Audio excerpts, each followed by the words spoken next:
Second mistake ఏంటంటే ఈ టైంలో ఇర్రెలివెంట్ వాటి మీద ఫోకస్ చేస్తారు.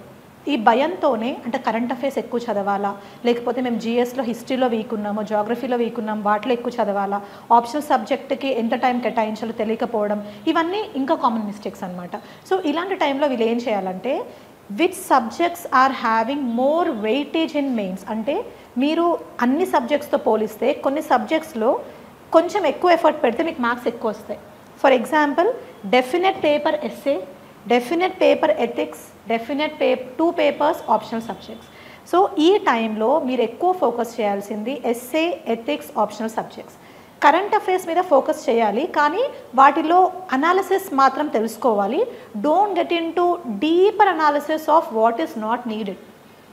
ఈ టైంలో ఆ భయం ఒకటి ఉంటుంది వాళ్ళకి, అంటే నేను చదివింది సరిపోతుందా, ఇంకా డీప్గా అడిగితే ఏంటి అనేది. ఆల్వేస్ రిమెంబర్ యూపీఎస్సీ ఇన్డెప్త్గా అంత ఎక్కువ అడగదు, బ్రాడర్ టాపిక్స్ని ఇంటెలిజెంట్గా అడుగుతుంది.